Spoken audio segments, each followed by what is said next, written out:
자, 여러분, 한 주일 동안 안녕히 계셨어요?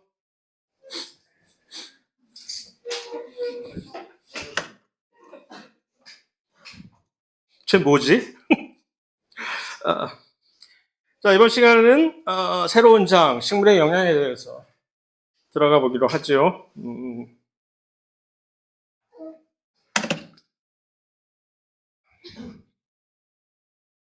뭘 어떻게 먹고 사니 하는 얘기죠, 식물이. 그러니까 식물의 밥은 광합성을 통해서 탄소를 흡입을 해서 그 탄소로 포도당을 만들어서 해결이 되는데, 밥만 먹고 살 수 없는 게 사람만 그런 게 아니라 식물도 반찬도 먹어야 돼. 고기도 먹고 뭐 이런 걸 먹어야 되는데 그 나머지 반찬, 고기 반찬, 무슨 야채 반찬 여러 가지 그 반찬은 전부 땅에서 얻어야 된다는 얘기.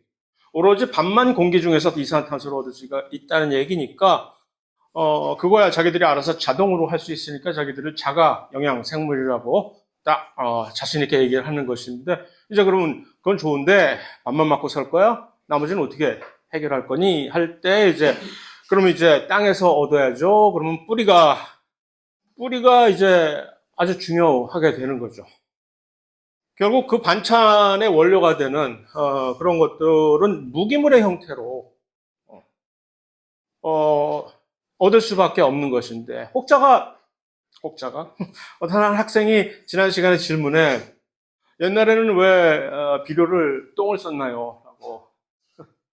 그러니까 뭐 맞잖아요. 지금도 옛날뿐만 아니라 지금도 저기 제3세계에 가면은 똥을 비료로 쓴다니까. 왜? 이런 무기물을, 그러니까 화학 비료라는 것은 결국 무기물을 잘 정제를 해서 또 땅에다 뿌리는 것인데 돈이 없잖아요. 비료 공장도 없고 비료를 살 돈도 없고. 그러면 이제 유기물이잖아, 똥은. 그러니까 유기물 자체가 직접적으로 식물이 영양소로 반찬으로 활용을 할 수가 없다는 얘기죠. 그럼 그 유기물이 무기물로 변환이 돼야 되는 거지. 그거는 미생물화 도와줘 해야 돼. 유기물을 거기다 땅에다 그렇게 놓으면 똥이 원래 자체가 별로 좋은 냄새가 안 나고, 그런데 가면 갈수록 더 이상한 냄새가 나는 이유가 똥이 거기서 썩기 때문에 그런 거예요. 썩는다는 얘기는 뭐예요? 미생물들이 그것을 섭취해가지고서 와 하면서 밥이다 하면서 섭취를 해서 무기물로 그 하는 과정에서 무기물로 바꿔버리니까 이제 그러면 식물이 땅에서 그걸 쭉쭉 하게 되는 것이죠. 뭐 그런 얘기예요. 그래서 어, 결국 뭐가 됐든지 간에 무기물의 형태로. 근데 그 중에서 그 무기물로 섭취를 해야 되는 영양소 중에서도 두 가지 중요한 것이 아마 질소하고 인산일 거란 말이에요. 그러니까 비료도 보니까 질소 비료, 인산 비료가 따로 명확하게 양대 산맥을 이루는 것이지. 질소는 지난 시간에 우리가 왜 필요한지 얼핏 언급을 했고, 질소가 없으면 단백질을 못 만드니까. 무슨 짓을 해도 질소 없이는 단백질을 못 만들어내니까, 아무리, 광합성을 막 열심히 해가지고서 포도당을 드립다 쌓아놔도 결국 그 포도당 안에는 분자식은 아무리 들여다봐도 N이라고는 찾아볼 수가 없는 거예요. 근데 우리가 단백질을 만들려면 아미노산을 먼저 합성을 해야 되는데, 아미노산을 합성을 하려면 어떻게? 아미노기가 있어야 아미노산이 합성이 되니까. 또 인산기는 비슷한 예로 DNA 같은 거 만들려면 어떻게 해? 인산 없으면 안 되잖아. 뉴클리오티드의 거의 상당 부분을 차지하는 것이 인인인데, 인. 그래서 그런 것들이 이제 다 이런 미네랄이라는 거죠. 미네랄. 황도 좀 필요하고 뭐 해서 그게 결핍되면은 그거 없으면은 뭐 애가 영양실조가 걸리면 누렇게 뜨잖아. 누렇게 뜨듯이 식물도 누렇게 뜨는 거예요. 잎이 누래지고. 그런데 이제 여기서 주의할 점은 자기가 무슨 마치 전문가이냐, 식물이 자랄 때 여러분의 집에서건 어디서 밖에서건 식물이 자라는데 잎사귀가 이렇게 누렇게 떴을 때 원래는 초록색이어야 되잖아, 그 잎이. 초록색이어야 되는 이유는 거기에 엽록체 안에 엽록소들이 즐비해야 잎이, 그러니까 이제 초록색이잖아요. 그 엽록소는 왜 초록색이야? 초록색을 제일 싫어하니까 초록색이잖아요. 그래서 그 초록색 파장의 빛을 받아들이면 걔네들은 아유 싫어하고 반찬 투정하고 전부 던져버리니까 우리 눈에 들어오게 되니까 초록색인데, 근데 그게 뭐가 잘못되면은 이제 엽록소들이 제대로 못 만들어지는 거지. 지금 엽록소 만들고 있을 때가 아니라고 막 하면서 그러니까 누렇게 뜨는 거거든. 그러니까 그것만 보고 누렇게 뜨는 것만 보고 얘가 무슨 결핍이야 하고 무슨 철분 부족이야. 철분 부족일 수 있지. 왜냐면 그 엽록체의 구성 성분에 중요한 이제 원소가 철분이 들어가기 때문에 그게 부족하면 누렇게 뜰 수 있지. 하지만 또 다른 영양소들이 부족해도 또 누렇게 떠요. 그러니까 그렇게 누렇게진다는 것만 가지고서 무슨 어떤 특별한 영양소가 부족해서 이렇다라고 마치 전문가인 양 아는 척 하는 것은 좀 웃긴 얘기다라는 얘기입니다. 그래서 뭐 여기 보면 철분이 부족하면 이렇게 된다. 아이언 데피시언트. 그 다음에 질소가 부족하면 이렇게 된다. 둘 다 누렇게는 마찬가지지. 그런데 이제 질소가 좀 부족하면 조금 더 발육이 좀 키가 작네. 너무 일반화시키지 말고 그건 그때그때 다르니까. 뭐 이렇게 했을 때 맨 왼쪽에 있는 뭐 소위 말하는 표본 건강했을 때 식물에 비해서 뭔가 좀 잘못됐다는 거 정도만 그냥 확연히 알 수가 있다는 얘기입니다. 그래서 영양소 중에는 뭐 이렇게 대량 영양소라는 거는 좀 비교적 많이 섭취를 해야 되는 영양소들이고, 이것도 다 외워라. 그래서, 그거 우리가 도대체 뭐하러 알아야 되는데, 대량 영양소가 뭔지를 도대체 우리가 뭐 한다고, 그냥 우리가 알아둬야 될 수준 정도면, 우리 영양소, 소위 말하는 미네랄들 중에서 식물이 그래도 그나마 비교적 좀 많이 있어야 되는 그런 원소들이 좀 있나 보지, 뭐. 뭔지 한번 볼까? 정 궁금하면 검색해서 보시던가. 뭐 질소, 포타슘, 황, 칼슘, 매그네슘, 뭐 그런 것들. 각각의 전부 다 여러 가지 쓰임새가 많으니까 그런 거지. 뭐 여기저기. 그래. 쓸 때 많아요. 이것저것 저기. 어, 그래서 무슨 뭐 건조 중량당 킬로그램당 무슨 100mg 미만의 농도로 존재하는 것은 미량이고 대량은 킬로그램당 그람의 농도로 존재한다는 그거 다 쓸데없는 말장난. 많이 필요한 거, 조금 필요한 거. 그래서 미량 영양소는 굳이 많이 필요 없는 거. 그냥 조금만 있어도 충분히. 무슨 뭐 짠지 정도. 반찬 중에서도 많이 필요한 고기 반찬이 있는가 하면은 조금만 있어도 밥 충분히 먹을 수 있는 짠지 반찬도 있잖아요. 그래서 그런 건가 보지 뭐. 그래서 그런 거에 예를 들면 무슨 철분, 염소, 망간, 아연, 구리, 니켈, 붕소, 몰리브덴 저 도저히 외울 가치가 없다는 게 판단이 되죠, 그러면 이제. 그래서, 그렇다는 얘기죠. 그래서, 어, 영어로 에리올레이션이라고 하는 거, 황백화라고 한국말로 얘기를 하는 요게 대표적으로 이제 공통적으로, 그러니까 허옇게 되는 거예요, 누렇게 되고 허옇게 되는 그것이,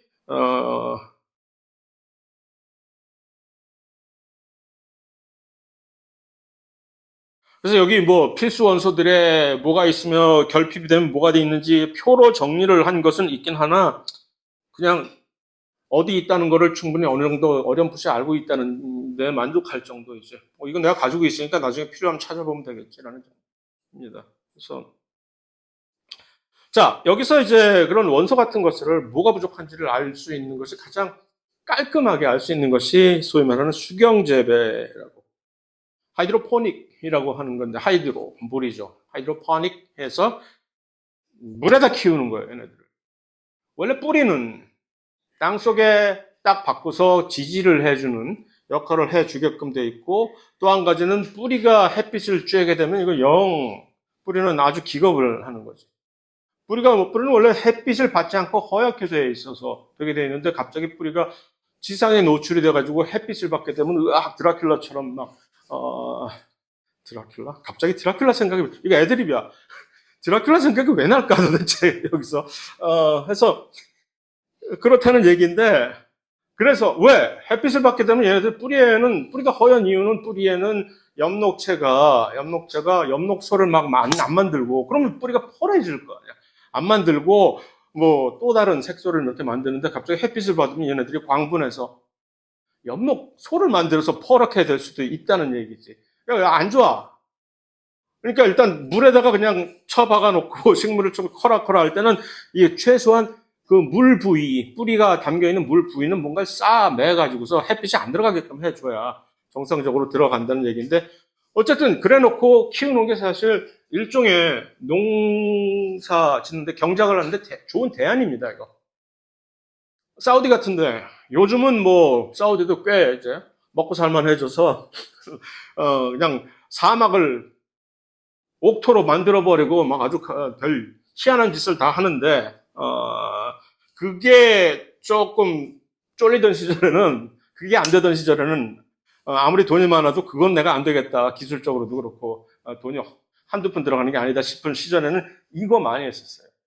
온실 크게 지어가지고서, 도마도 같은 거를 이렇게 키우는 거야. 물에다가. 발음이 좀 도마도가, 난 맨날 이렇게 도마도 발음이 촌스럽지. 토메이로라고 왜 좀 못하고 계속 도마도 했는데, 그 적당한 선을 그래서 토마토라고 해둡시다. 그 점은 중간선이니까. 토마토 같은 것들을 아주 그래서 재배를 아주 좋아요. 수경 재배하게. 어쨌든 그래서 아주 좋은 어떤 열악한 경작 조건일 때 물에다 키워버리는, 흙 없이 굳이 누가 흙 필요하대?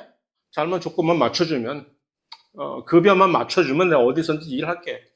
거기다가 필요한 원소 딱딱딱딱 넣어주고, 이게 반면 저 다른 측면에서는 잘 못 자라고 있는 식물이 있을 때 어떤 환경 또는 이 식물이 특이적으로 어떤 특별한 원소를 영양소를 필요로 한다는 게 파악하고 싶을 때, 그럴 때는 이런 식으로 해보는 거지.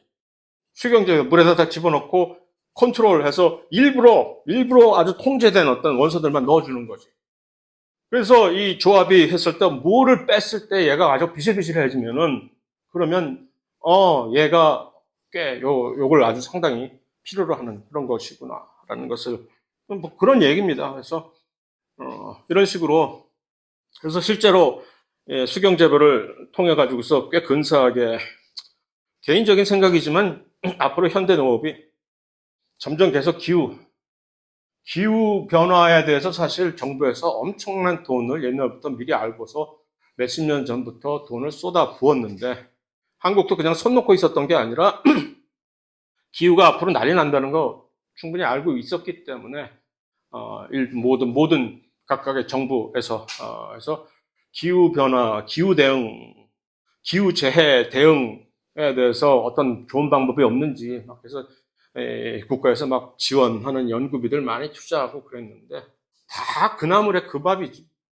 그래서 뭐 새로운 무슨 뭐 GMO를 만들어서 어떻게 해보겠다는 둥, 뭐 슈퍼 뭐를 만들어서 완전히 뭐 더위에도 견디고 냉해에도 견디는 무슨 이상한 놈들을 만들어 보겠다는 둥, 말도 안 되는. 어, 차라리 어쩌면 개인적인 생각에는 그렇게 기후가 변하는 걸 우리가 어떻게 막겠다는 거야. 차라리 전부 실내로 들어오라 그래가지고 이렇게 실내에다가 키워서 기후가 어떻게 되든지 간에 적당한 조건에서 잘 키워내서, 그 대신에 실내라는 것을 이렇게 짓는 게 뭐 일종의 뭐 한계가 있을 테니까, 최소한 각각의 그런 작물들이 최소한의 생산성은 최적으로 해야 되겠죠. 그게 어쩌면 대안일 수도 있지 않을까라는 생각이 들고, 쓸데없이 계속 돈 쏟아붓고 하는데 결국은 뭐 더위 한번 오거나 하면 냉해 한번 오면 그냥 전부 다 폭망해버리는, 뭐 한두 해 겪고 이거를, 지금 그나마 운이 좋아서 아직도 그런 기후가 이렇게 재난 형태로 바뀌는데도 불구하고 아직도 굶어 나가 떨어지는 사람들이 없게 다행스럽게도, 하지만 그게 곧 올 수 있다라는 얘기죠. 자, 어쨌든 그래서 흙이 그런 영양분을 제공해주는 그런 역할로서 매우 중요한데,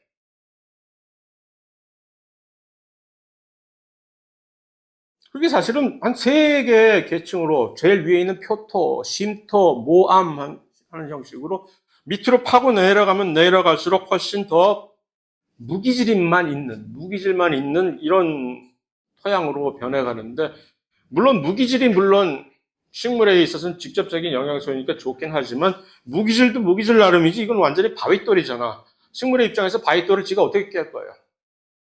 누가 분해를 해줘야지. 그러니까 이거는 좀 곤란하다는 얘기지. 그래서 또 위에 있는 거는 무기질은 그나마 좀 가장 적고 그 대신에 유기질이 제일 많고 여기에 미생물들이 가장 활동이 왕성한 지역일 거 아니에요. 그래가지고서 여기서 만들어낸 변환된 무기질들이 이 밑으로 조금씩 쌓이면서 점점 근데 이제 비 내려오면 비 오고 막 홍수 지고 그러면 이게 전부 다 침식이 돼가지고 떠내려가고 하는 그러한 그래서 중요한 건 각 흙마다 이 포인트는 흙마다 조금 다른 이제 높이에 따라서 다른 성질을 가지고 있는 흙들이 있어서 각각이 식물에 있어서 영양분을 제공해주는 형태, 성질이 조금 다르다라는 정도입니다. 그래서 여러분들이 실제로 정원을 만들고 할 때 어떤 흙을 가져다 쓰느냐에 따라서 조금씩 이 식물에게 주는 영향이 좀 달라진다는 그 정도 얘기이고 이걸 또 괜히 또 심각하게 받아들여갖고 이걸 표토, 심토, 모함을 계속 집중적으로 전부 구분해서 외우고 하는 그런 그것은 또 역시 쓸데없는 짓이다라는 얘기입니다. 그래서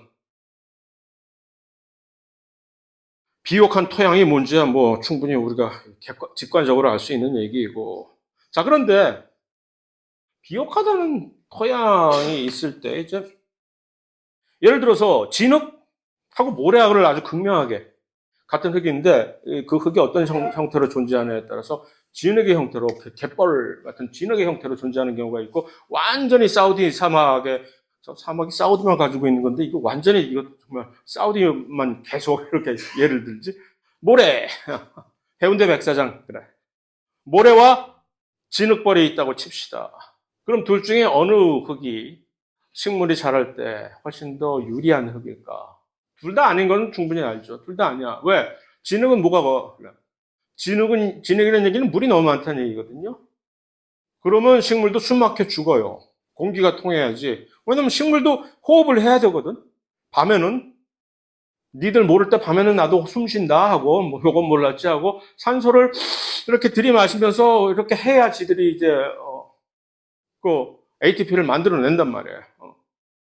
그런데 그렇다고 해서 저쪽 모래 같은 경우는 뭐 물 다 축축축축 빠져나가지고 물뿐만이 아니라 이 무기질들이 거기에 남아있지 못하고 비 한 번 오면 전부 다 쫙 내려간다. 그러니까 중간 진흙과 모래가 적당하게 이렇게 섞여서 가지고 물도 꽤 간직하고 있고 그다음에 간직하고 있으면서도 통기성도 좋아서 물이 또 잘 빠지고 아주 까다로운 요구 조건인데 자 여기서 진흙을 만드는 이 점토 입자에 대해서 중요성이 그러니까 진흙이 왜 생기냐 하면 결국 이 점토라고 하는 세라믹 또는 실리카라고 하는 뭐 여러분들은 나보다 더 잘 알겠지만 이 규소로 돼 있잖아요.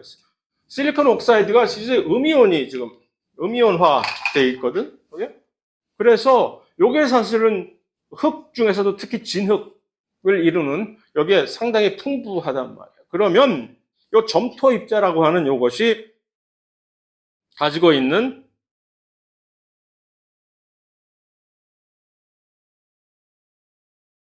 장점이 이 그림이 보여주는 것입니다.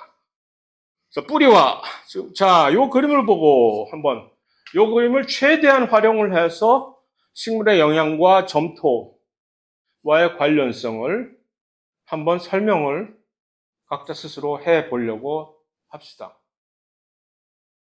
그림을 자세히 들여다보면 이 그림이 무엇을 여러분들에게 호소하고 있는지가 거의 대부분 많이 보이거든요. 그래서 시간 없을 땐 그림만 딱딱딱딱딱 생물학 요점 정리를 할 때는 시간 없으면 그림만 딱딱딱딱 봐서 그림을 확실히 이해하고 확실히 그림을 이해했다는 얘기 뭐예요? 자기가 스스로 그 그림을 설명할 수 있으면 되는 거예요.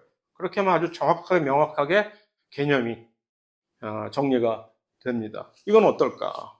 무슨 얘기일까요?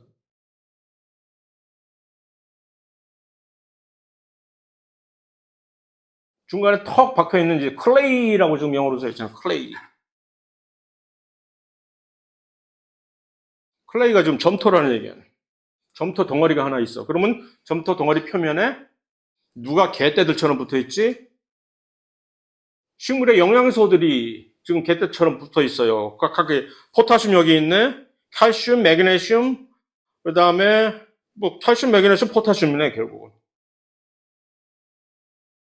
그럼 얘네들이 결국 뿌리가 섭취를 해야 되는 영양소들이죠, 그죠? 근데 점토가 가지고 있어. 그 다음에 또 다른 그림의 이 부분은 지금 뭐를 얘기하는 것이지? 뭐 어쨌다고 이게?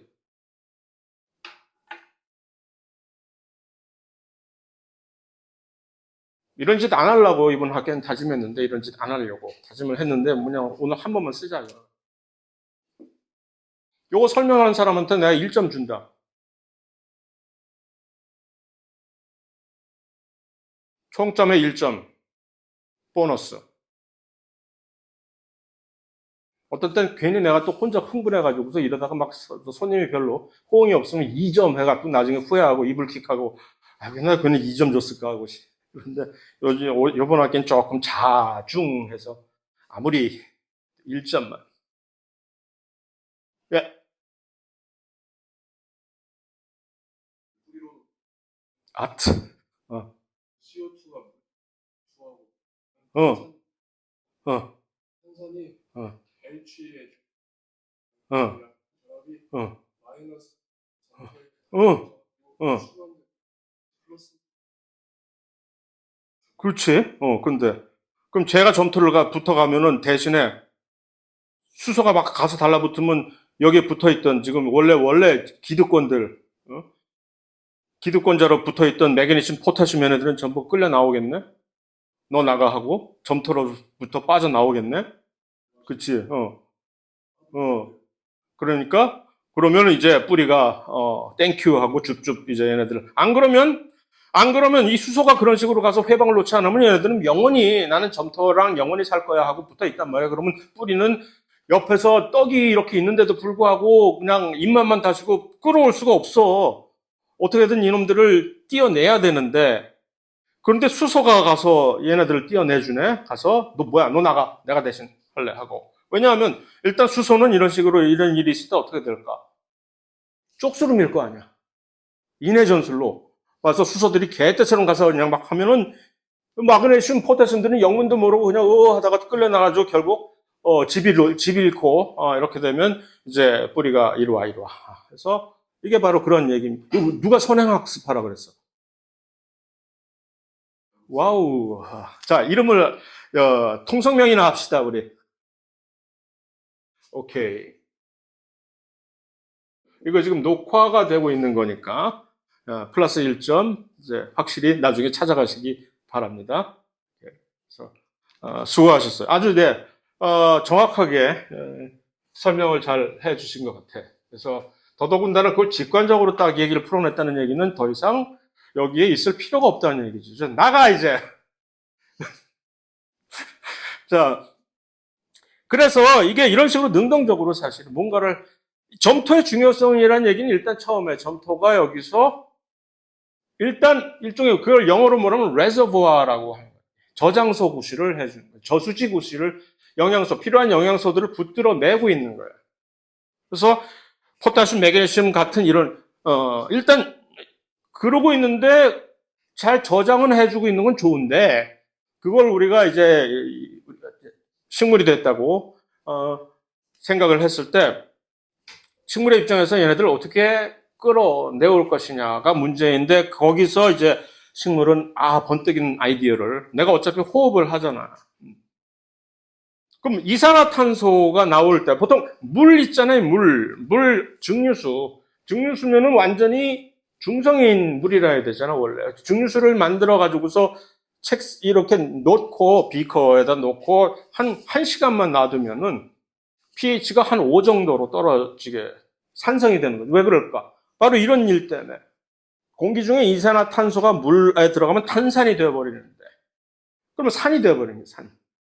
근데 이 탄산은 약산이기 때문에 수소를 강렬하게 그냥 막 내보는 거예요. 적당하게 이제 균형을 맞춰가지고 수소를 이렇게 딱 완급을 조절하면서 밖으로 뱉어내거든요. 그러면 얘가 가서 이런 일을 벌려주는 거지. 수소이온이. 그래서 이런 아주 영악한 트릭을 써가지고 뿌리가. 자, 그런데 다 좋은데 점토에 이렇게 득실거리듯 붙어있던 친구들은 전부 공통적으로 그 영양소들은 뭐라는 얘기지, 여기서?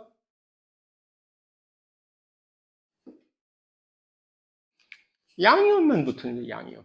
왜? 점토는 음이온을 띠고 있으니까 우리 저 뿌리가 식물이 필요로 하는 영양소들 다 좋은데 그 영양소들 중에 오직 양이온 형태로 있는 영양소들만 여기 붙어 있다. 그런데 그것뿐만이 아니라 예를 들어서 나이트레이트 같은 또는 뭐 황 같은 인산 같은 그런 것들은 전부 음이온 영양소란 말이거든. 그럼 걔네들은 훨씬 이런 식으로 얘네들이 붙들어 매놓지 못하지. 그러니까 걔네들은 훨씬 더 씻겨 내려가고 유실되기가 훨씬 더 민감한 친구들. 그러니까 질소 비료, 인산 비료가 훨씬 더 중요하게 여겨지는 거지. 그건 저 식물의 몸에 훨씬 필요하기도 하지만 걔네들은 또 이런 식으로 흙에서 잘 남아 있어 주지 못하는 거지. 그러니까 이제 막 환경 오염 같은 건 까짓 거 내가 알게 뭐야. 일단 내가 먹고 사는 게 먼저지 하면서 드립다 질소 비료, 인산 비료는 그냥 쏟아 부어야 그나마 흙에 좀 많이 남아 있어서 되는 거죠. 그거 어떻게 사실은 해결해야 되는 거야. 그렇게만 살 게 아니라 좀 잘 스마트하게 사는 방법을 해결을 해야 되는데 아직 못하고 있는 거죠. 그래서 질산염이나 황산염 같은 이런 중요한 음이온, 인산염도 마찬가지고 해서 빠르게 침출이 된다는 얘기입니다. 그래서 유기질 비료와 무기질 비료의 차이점 이미 설명드렸었고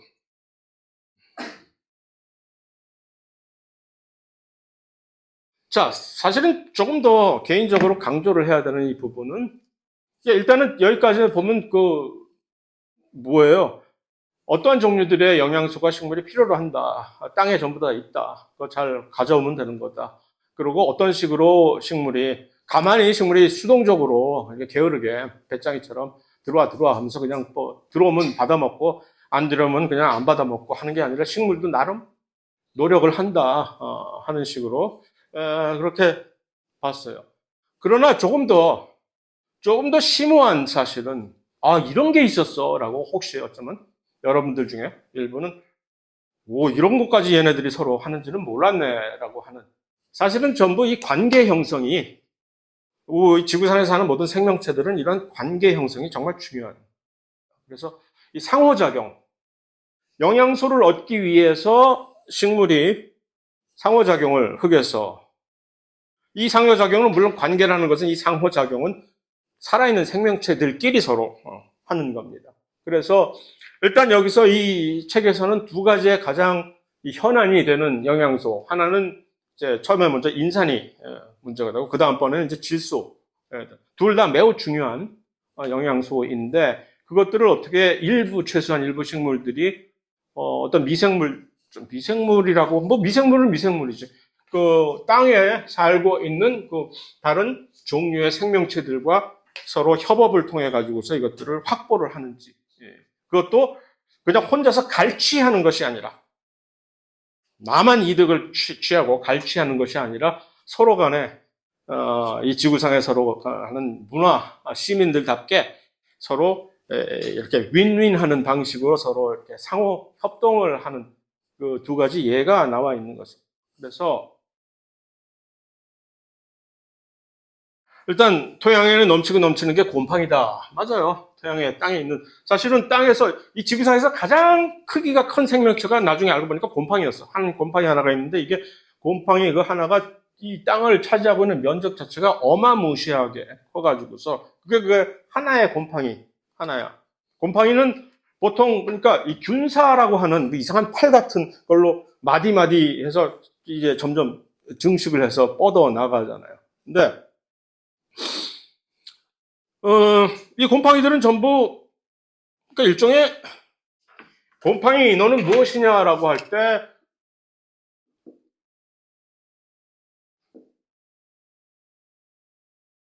많은 세균도 마찬가지지만 썩어 있는 죽은 또는 살아있는 뭐 유기물도 마찬가지. 곰팡이 역시 유기물을 취해야 되는 것은 마찬가지인데 자기의 음식물로서 곰팡이는 전부 종속 영양 생물이잖아요. 광합성하는 곰팡이 없잖아. 그래서 누군가의 생명체를 취해야만 되는 건데 해하고서 자기의 영양분을 섭취를 해야 되는 것은 우리나 걔네나 마찬가지인데 곰팡이가 그래도 우리하고 완전히 다른 점은 그 영양소를 섭취하는 그 과정에서 다른 점은 우리는 일단 먹고 보잖아. 꿀꺽하고 보는 거잖아. 우리는 뭐가 있으면 그냥 꿀꺽하고 나서 이 안에서 모든 일이 벌어지는 꿀꺽하면 이 안에서 막 그냥 난리가 나서 분해하고 불쌍한 불쌍한 떡 하나를 꿀꺽했더니 그 떡이 위에 들어가가지고서 완전히 위산의 분화가 되고 그냥 해서 완전히 물이 돼가지고서 장으로 흘러내려가면 이제 그게 소화가 되는. 그러니까 우리는 일단 섭취를 한다. 동물은 섭취를 한 다음에 소화라는 얘기가 뭐예요? 분해를 한다는 얘기. 곰팡이는 정반대예요. 곰팡이는 섭취하기 전에 뭘 해? 먼저 분해를 해버려요. 밖에서 이거를 잘게 분해를 해서 유기물을 최소한의 섭취를 할 수 있는 가장 작은 단위나 아니면 무기물로 분해를 한 다음에 쑥쑥쑥 하는 거죠. 그걸 이제 식물은 인상 깊게 본 거지.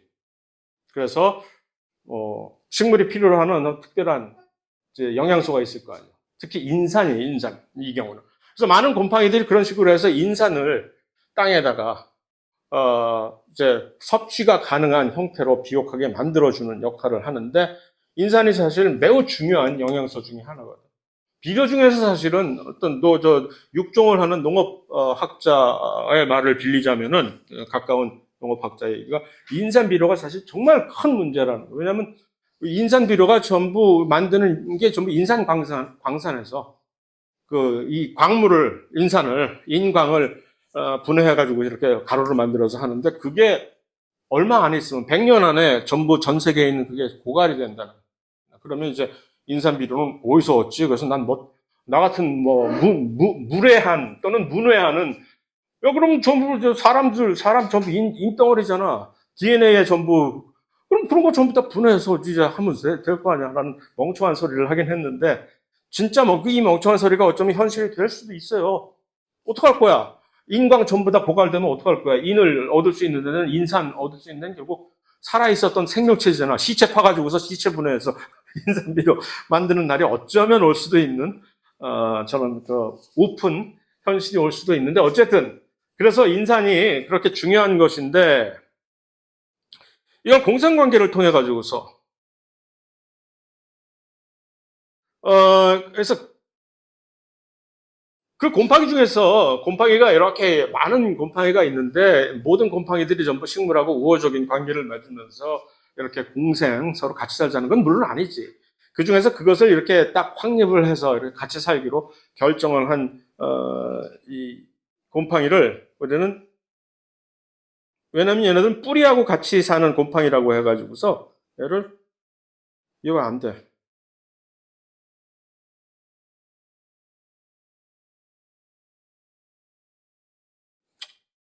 이런 식으로 자꾸 안 되더라.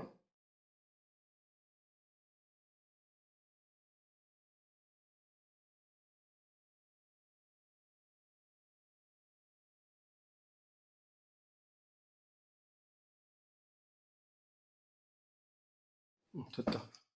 균은 여기서 곰팡이라는 뜻이고 근은 뿌리라는 뜻인데 균근. 뿌리 곰팡이라고나 할까?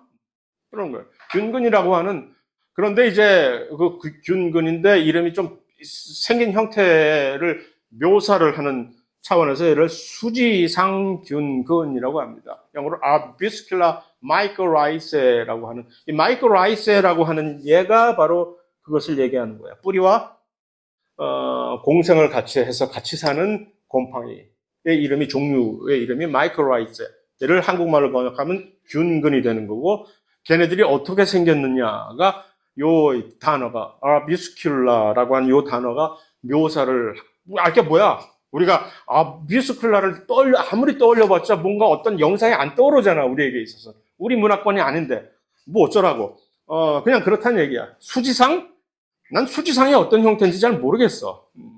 수지상이라는 형태로 가장 잘 번역이 된다는 것 같은데 어쨌든 그래서 이것이 첫 번째 예고 우리가 살펴볼. 두 번째 예는 이거보다 훨씬 더 특별한 관계입니다. 이 경우는 이제 곰팡이와 뿌리 곰팡이와 공생관계를 맺어서 서로 협력해서 인산을 얻고 그럼 식물은 인산을 얻으니까 개이득, 인산 개이득. 그럼 곰팡이는 뭐?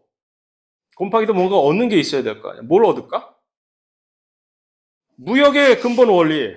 내가 줄 수 있는 걸 얘한테 주고 내가 없는 걸 그 상대방에게 얻어오는 게 무역의 근본, 기본 원리잖아요. 그러면 식물이 줄 수 있는 건 뭘까? 식물에 넘쳐나는 거. 식물은 뭘 할 수 있지? 광합성을 할 수 있잖아. 식물은. 그러니까 탄수화물, 광합성 산물은 내가 얼마든지 너한테 공급해 줄 수 있어. 자, 슈가. 당이라고 하는 당분. 당분은 내가 너한테 줄게. 달짝지근하게 당 땡기지? 자. 그 대신 인산을, 씁쓸이한 인산은 내가 좀 먹어야 되겠어. 하고 이렇게 서로 바꿔가면서 하는 게 이제 그런 것이고. 그러니까 둘 다 좋아. 곰팡이의 입장에선 사실 일단 먹고 사는 게 가장 큰 문제인데, 먹고 살자고 분해해서 하다 보니까 인산이 막 튀어나오는 건데. 근데 누가 먹을 걸 주겠다는데 땡큐지, 뭐. 그래서, 그렇게 하는 건데, 그래서 거의 대부분의 식물들이 다 요거를 할 수 있어요. 인산이라고 하는 이 영양소는 식물들에게 있어서 정말 민감한 사안이기 때문에 미리 일찍부터 이걸 어떻게 하는지 배워가지고서 이 균근들하고 서로 이렇게 협력 관계를 맺어서 쫙 퍼져 있는 경우가 매우 많아. 거의 많은 종류의 식물들이 이걸 할 수 있다는 얘기. 밑에 있는 요 질소 고정 세균과 세균 중에 아주 특이한 능력을 가진 세균이 있단 말이에요. 질소 고정을 할 수 있어요.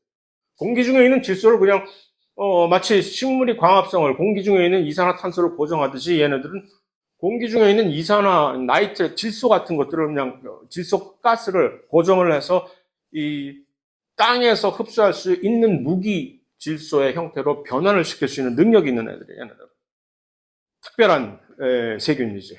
아무나 할 수 있는 아주 신박한 능력을 가지고 있는 세균인데 요것과 이제 공생을 할 수 있는 이 식물들도 아무나 할 수 있는 게 사실 한계.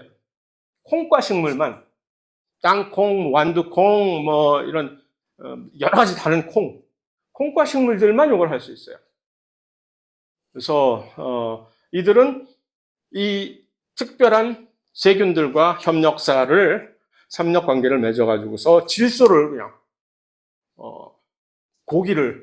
질소를 손 안 대고 코 풀듯이 쫙 얻고, 그 대신 이거 역시 또 내가 줄 수 있는 건 이거밖에 없네 하고 당분만 주는 거지. 서로 뭐 세균의 입장에서는 땡큐 얼마든지.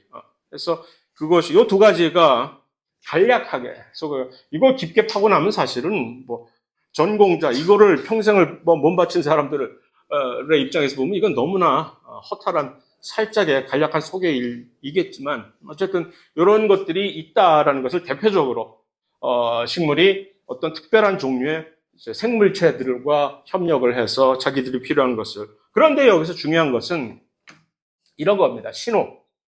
그러니까 서로 상호 관계를 형성을 하려면 뭔가 메시지를 보내야 된다는 얘기지.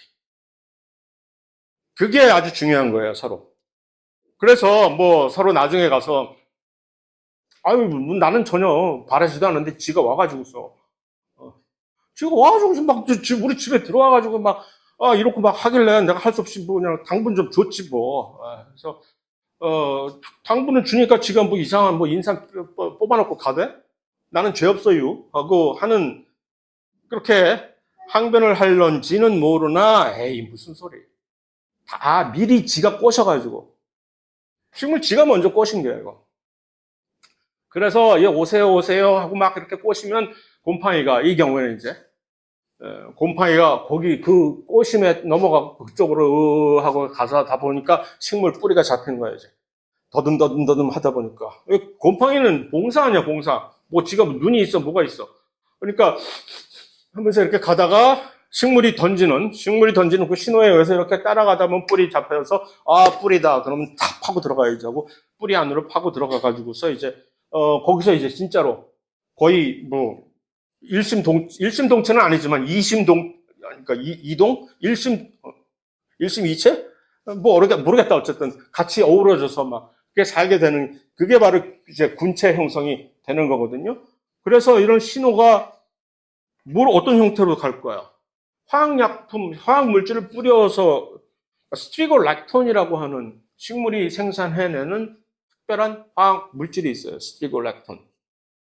이게, 그러니까 식물도 고전적으로 몇 가지 고전적인 식물의 호르몬은 여러분도 이미 알고 있을지 모르나, 무슨 뭐 오옥시닌이, 무슨 에틸렌이, 뭐 압세식에시드 지난 시간에 봤던 AB, 뭐 그런 것들 고전적으로 잘 이미 확립이 되어 있는. 근데 요즘 와서 스트리고락톤도 식물 생리학자들이 이것도 이제 식물의 호르몬으로 간주해야 된다라고 막 주장을 하는 사람들이 늘어날 정도로 이제 이 스트리고락톤이라고 하는 요 화학 물질이 식물 안에서 이 관장을 하는 일들이 꽤 많습니다. 이렇게 유혹을 하는 물질로 사용되는 것뿐만이 아니라 요거는 하나의 일개고 이거 식물의 사실 또 다른 생장 같은 것을 조절하는 그런 물질인데 얘가 어떻게 생겼는지 궁금하죠? 이렇게 생겼어. 뭐 보면 알아요? 보면 알지 여러분들은 그지? 전공자들인데. 그래서 이렇게 생겼는데, 그러니까 여러 종류가 있어요. 스트리고락톤에 여러 가지 변종들이 쫙 있는데 그것들이 식물에서 몇 가지 종류가 최소한 식물마다 가지고 있는 주 스트리고락톤이 또 다르겠지만 이런 걸 가지고 뿌려대는 거지. 그러면 그것을 인식을 하고 곰팡이는 이 스트리고락톤을 인식을 할 수 있는 능력이 있다는 얘기지. 그죠? 뭐야? 곰팡이는 스트리고락톤에 대한 뭐가 있다? 수용체가 있다는 얘기죠. 스트리고락톤을 딱 결합을 해서 인식을 하는 수용체가 있는 것이고, 그러면 스트리고락톤이 나왔다 하면 곰팡이가 그쪽을 따라서 곰팡이의 균사라고 하는 요 하이페, 곰팡이가 뻗어나가는 곰팡이의 줄기 비슷한 곰팡이가 균사가 스트리고락톤의 농도가 높은 쪽으로 쭉쭉쭉쭉 뻗어나가게 되는 방식으로 그쪽으로 향하게 된다는 얘기죠. 그래서 그런 형식으로 곰팡이를 이렇게 유인을 해내면 곰팡이는 여기 이제 화답을 하는 거지. 뿌리에 다가가면, 뿌리 근처에 다가가면 이제. 그래서. 그럼 곰팡이도 뭔가를, 답례를 보내야 서로 이제 관계가 형성이 될 거 아니야. 그래서 메시지를 보내오면, 메시지를 익십을 해버리면 서로 안 되잖아요. 그러면 나도 뭔가를 메시지를, 이 메시지는 뭐냐면은 뭔가를 자극하는 메시지. 뭐를? 유전자 발현. 식물의 유전자 발현을 자극을 하는.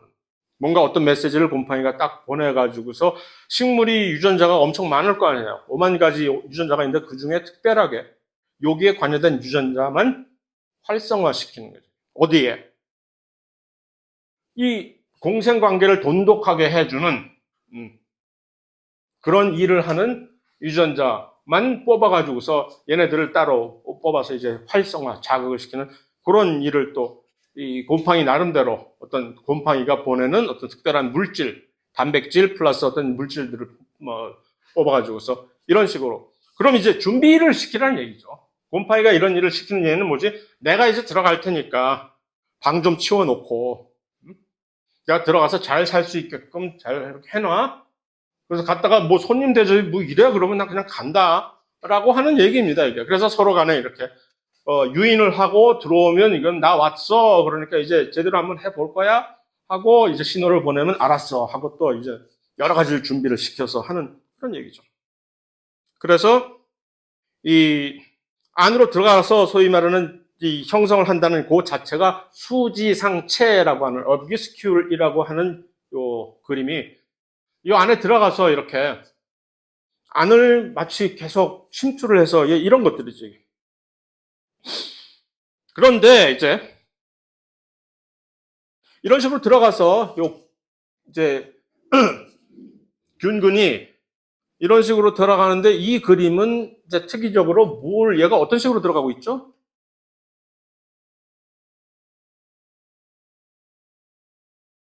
식물의 각각의 세포를 하나의 개개인의 방이라고 생각할 때 그 방 안으로는 들어가지 못하고 그 방 밖에서 이렇게 쭉쭉쭉 안으로 쭉 퍼져나가고 있네. 요걸 그런데 뭐라고? 액토마이크로라이트의 그다음에 한국말로 외생 균근이라고. 외생 액토라는 것이 액토 전부 이거 뭐 EX 뭐 EC 뭐 이렇게 나오면 전부 바깥쪽이라는 얘기입니다. 접도가. 액토, 바깥쪽에 이런 것을 형성하는 균근이라고 해서 액토마이크로라이즈, 안으로 못 들어간다는 얘기. 쫄보. 그래서 밖으로 이렇게 해서, 그러나 어쨌든 식물 전체 조직 안으로 깊숙이 침투해 있는 거 아니에요. 이걸 보여주는 이유는 뭐지? 또 다른 종류도 있다는 얘기겠지? 용감하게 안으로 침투를 해가는 녀석도 있다는 얘기겠지. 걔는 뭐라고 부를까? 엔도지. 그렇지. 엔도. 액토와 엔도. 엔도는 내부라는 뜻이잖아. 보세요. 안으로 그냥 겨들어갔어. 안으로 쑥쑥 들어가가지고서, 이 안으로 들어가면 이 식물은 당황해서 어쩌지? 나보고 어쩌란 얘기야, 이거. 그래서 그 안에서 서로 같이 살던, 찢고 뽑건. 어쨌든 중요한 것은 이런 식으로 해서 이제 일단 그렇게 침투해서 들어간 이상 이 안에서는 곰팡이가 가져다 줄 수 있는 여러 가지 그런 인산, 무기물과 식물이 가져다 줄 수 있는 여러 가지 당분, 광합성 창물의 끈들이 서로 원활하게 서로 교환이 될 수 있는 일종의 장마당이 형성이 돼서 같이 이렇게 살게 된다는 얘기입니다. 희한한 것은 그래서 사실은 이렇게 되어 있는데 원래 이런 식으로 잘 살게끔 되어 있는 식물인데 거기다가 인위적으로 인산 비료를 막 주잖아요. 땅에다가 인산 비료를 주면 식물이 이거를 관계를 끊어버려. 내가 미쳤어. 내가 여기 인산 비료가 이렇게 많은데 너를 내가 불러들이리? 너? 하고 자기 혼자. 그러니까 아주 식물은 참 이기적인 식물만 이기적이 아닐 수가 있겠어요? 모두 다가 이기적인데.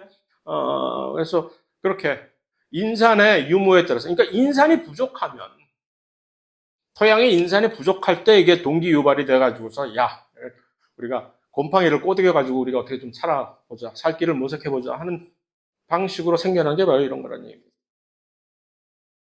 자, 52분이나 됐네 벌써. 그래서 10분 쉬고 나머지 이제 질소에 대해서 계속해서 나가도록